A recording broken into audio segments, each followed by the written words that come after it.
Azərbaycan-Türkiyə əlaqələri gün-gündən güclənir, möhkəmlənir və daha da dərinləşir. İki ölkə arasında əməkdaşlıq ölkə prezidentlərinin iradəsinə uyğun olaraq yeni inkişaf mərhələsinə qədəm qoyub. 5 mart 2025-ci il tarixində Türkiyə ilə Azərbaycan arasında yeni mühüm əhəmiyyətli bir layihə reallığa çevrildi. Ankarada İğdır-Naxçıvan qaz kəmərinin video bağlantı formatında açılış mərasimi keçirildi. Azərbaycan Respublikasının prezidenti İlham Əliyev və Türkiyə Respublikasının prezidenti Rəcəb Tayyib Ərdoğan tədbirdə iştirak etdilər. Dövlət başçılarının çıxışlarından sonra video bağlantı formatında İğdır-Naxçıvan qaz kəmərinin açılışı oldu. Azərbaycanın Energetika naziri Pərviz Şahbazov və Türkiyənin Enerji və Təbii Sərvətlər naziri Alparslan Bayraqdar İğdırda qaz kəmərini işə saldılar.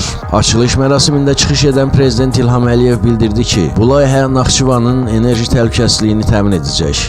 Dövlət başçısı qeyd etdi ki, Azərbaycandan gələn qaz Türkiyə ərazisindən Naxçıvana ötürülərək artıq Naxçıvanı da bu problemdən xilas etmiş olacaq. Türkiyə prezidenti Rəcəb Tayyib Ərdoğan isə vurğuladı ki, İğdır-Naxçıvan təbii qaz boru kəməri enerji sahəsində daha əvvəlki strateji təşəbbüsləri tamamlayacaq. Həmçinin Naxçıvan ilə ortaq taleyimizin bir nişanəsi olacaq. Qeyd edək ki, İğdır-Naxçıvan qaz kəmərinin tikintisi haqqında razılaşma 2020-ci ilin dekabrında Ankarada imzalanıb. 2023-cü il sentyabrın 25-də isə Türkiyə prezidenti Rəcəb Tayyib Ərdoğanın ölkəmizə səfəri zamanı Naxçıvanda İğdır-Naxçıvan qaz kəmərinin təməlinin qoyulması mərasimi keçirilmiş və dövlət başçıları mərasimdə iştirak etmişdilər. Qaz boru kəmərinin İğdırdan Naxçıvan Muxtar Respublikasının Sədərək rayonuna qədər uzunluğu 97,5 km təşkil edir. Kəmərin Azərbaycan hissəsinin uzunluğu 17,5 km, Türkiyə hissəsinin uzunluğu isə 80 km-dir. Boru kəməri gündəlik 2 milyon kubmetr,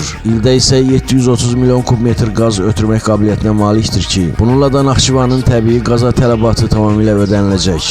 Azərbaycanla Türkiyə arasındakı strateji əməkdaşlığın daha da möhkəmlənməsi isə regionun inkişafına, sabitliyinə və təhlükəsizliyinə xidmət edir. Azərbaycan və Türkiyənin həyata keçirdiyi enerji və nəqliyyat layihələri Cənubi Qafqazda sülhün, əmin-amanlığın, təhlükəsizliyin təmin edilməsinə mühüm töhfələr verir. Təkcə vahid bir xalqın deyil, regionda yaşayan bütün xalqların firavan həyatlarının təmin edilməsi üçün geniş imkanlar açır. İğdır-Naxçıvan qaz kəməri isə həm də bir millət, iki dövlət arasında qardaşlığı, dostluğu möhkəmləndirən növbəti bağdır, həm də regional əməkdaşlığa verilən növbəti töhfədir.